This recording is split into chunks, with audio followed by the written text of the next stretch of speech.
মূল্যবান গ্যাসের একটি বড় অংশ আমাদেরকে বিদেশ থেকে নিয়ে আসতে হয়, যেই জাহাজের মাধ্যমে নিয়ে এসে যে স্টোরেজের মধ্যে রাখতে হয়, সেই স্টোরেজের ব্যবস্থা মাত্র 2টি করে গিয়েছে 15 বছরে সেই ফ্যাসিবাদ। তাও তারা এমন ভাবে করে গিয়েছে যাতে তাদের লোকজন সেই সুবিধা পায়। বিগত অন্তর্বর্তীকালীন সরকারের সময় একটি ব্যবস্থা নেওয়া হয়েছিল আরেকটি জাহাজের, কিন্তু অন্তর্বর্তীকালীন সরকার সেটিকে ক্যান্সেল করে দিয়ে গিয়েছে, যার ফলে আজকে দুইটি জাহাজের একটিতে হঠাৎ করে দুর্ঘটনা ঘটে যাওয়ার কারণে আজকে গ্যাসের এই সমস্যা দেখা দিয়েছে। সমগ্র বাংলাদেশে মানুষ যে বিদ্যুতের কষ্ট পাচ্ছেন, আমি আন্তরিকভাবে তার জন্য দুঃখ প্রকাশ করছি। কিন্তু এই সরকার, আপনাদের সরকার, এবং আমরা কাজ করছি যত দ্রুত সম্ভব মানুষকে এই কষ্টের হাত থেকে রক্ষা করার জন্য। আমরা আশা করছি সবকিছু ঠিকঠাক থাকলে আল্লাহর রহমতে, সবকিছু ঠিকঠাক থাকলে আল্লাহর রহমত থাকলে দ্রুতই আমরা এই অবস্থা থেকে মানুষকে বের করে নিয়ে আসতে পারবো, যাতে করে মানুষ কিছুটা হলেও স্বস্তি লাভ করতে পারে। দুদিন আগে দেখলাম একটি রাজনৈতিক দলের কিছু সদস্যরা প্রতিবাদ করছে, গ্যাস দে, বিদ্যুৎ দে।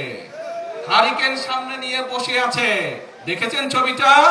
হারিকেন সামনে, পিছনে কিন্তু এরকম ফ্যান চলছে, তাদের পিছনে ফ্যানের বাতাস খাচ্ছে, আর সামনে বলছে বিদ্যুৎ চাই, বিদ্যুৎ চাই। এই হচ্ছে তাদের হঠকারিতা। ছবিটা ভালো করে দেখেন, পিছনে ফ্যান ঘুরছে, ফ্যানের বাতাস খাচ্ছে, আর এইদিকে কেরোসিনবিহীন হারিকেন নিয়ে বলছে যে বিদ্যুৎ দে, বিদ্যুৎ দে। প্রিয় ভাই বোনেরা, এই হচ্ছে তারা, তাদের বন্ধু বান্ধব, তাদের সহকর্মীরা তো সরকারের দায়িত্ব ছিল, তখন তারা কি করেছিল? বিভ্রান্তির রাজনীতি, স্বৈরাচার করে গেছে, মিথ্যের রাজনীতি, স্বৈরাচার করে গেছে, ভাঙচুরের রাজনীতি, স্বৈরাচার করে গেছে। আপনারা জনগণের সামনে প্রতিজ্ঞা করেছেন যে জনগণের জন্য কাজ করবেন, আপনারা জনগণের সামনে প্রতিজ্ঞা করেছেন যে আপনারা দেশ গঠনের জন্য কাজ করবেন। কাজেই সেই সব বিভ্রান্ত রাজনীতি বাদ দেন, সেই সব হঠকারিতার রাজনীতি বাদ দেন।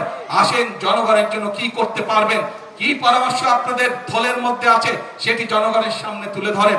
কি পরিকল্পনা আপনাদের মাথার মধ্যে আছে যা জনগণের উপকার করবে, যা দেশের মানুষের উপকার করবে, সেটি জনগণের সামনে উপস্থাপন করেন। রাস্তায় বসে ভাঙচুর করা, রাস্তায় বিশৃঙ্খলা তৈরি করার দিন শেষ, সেই রাজনীতি শেষ। জনগণ এখন সেই রাজনীতি আর সমর্থন করে না।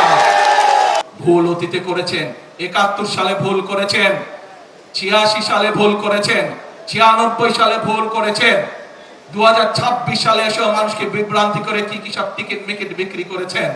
আসেন এইসব বিভ্রান্তির রাজনীতি থেকে বেরিয়ে আসুন, এইসব মিথ্যার রাজনীতি থেকে বেরিয়ে আসুন, এইসব উস্কানি দেওয়ার রাজনীতি থেকে বেরিয়ে আসুন। সত্যিকার ভাবে জনগণের কাজ হতে পারে, সত্যিকার ভাবে দেশ এগিয়ে যেতে পারে।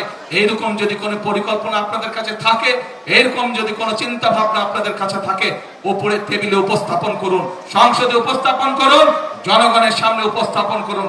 সমালোচনা করা খুবই সহজ কাজ, যদি মুরত থাকে আসেন, হাত শার্টের হাত গুটিয়ে হ্যান্ডেল করে কেচ পরে আদালতের মাঠে নামো, মানুষের জন্য কাজ করো, দেশের জন্য কাজ করো, সঠিক কথা বলো। এমন কোনো কথা বলবেন না যেই কথা বলে দেশে বিশৃঙ্খলা তৈরি হয়, এমন কোনো কাজ করবেন না যেই কথা বললে বিশৃঙ্খলা তৈরি হয় রাজপথে। কারণ স্বৈরাচার বসে আছে, স্বৈরাচারের সাথে বিগত 17 বছর বাংলাদেশ জাতীয়তাবাদী দলের প্রত্যেকটি নেতাকর্মী যুদ্ধ করে টিকেছিল, এই রাজপথেই তারা টিকেছিল। আর কোন রাজনৈতিক অন্য যারা ছিল তারা আমাদের সাথে ছিল। যারা আজকে বড় বড় গলা উঁচু করে কথা বলছে, যারা আজকে বড় বড় গলা দিয়ে বিশৃঙ্খল কথা বলছে, বিভ্রান্তিকর কথা বলছে, 17 বছর মানুষ আপনাদেরকে রাজপথে দেখতে পায় না। আপনাদের পরিকল্পনা যদি আগামী 3 মাসের মধ্যে সমস্যার সমাধান করে দিতে পারে, তাহলে আমি আপনাদের পরিকল্পনায় গ্রহণ করব।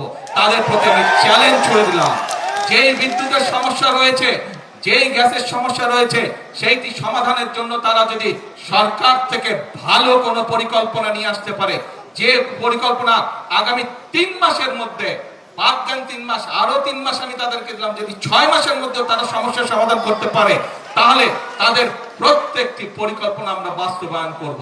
আর যদি তারা শুধুমাত্র জনগণকে বিভ্রান্ত করার জন্য, দেশকে বিভ্রান্ত করার জন্য এইসব কথা তারা বলে থাকে, তাহলে অবশ্যই তাদেরকে জনগণের কাছে ক্ষমা চাইতে হবে। যে পথ, দেশ গঠনের যে পথ আমাদেরকে শহীদ জিয়া দেখিয়ে গিয়েছেন, যে পথে আমাদেরকে দেশনেত্রী খালেদা জিয়া নিয়ে গিয়েছেন যখন দেশ পরিচালনার দায়িত্ব ছিলেন, আমরা সেই পথে বাংলাদেশের জনগণকে ধাবিত করতে চাই, আমরা সেই পথে বাংলাদেশকে এগিয়ে নিয়ে যেতে চাই।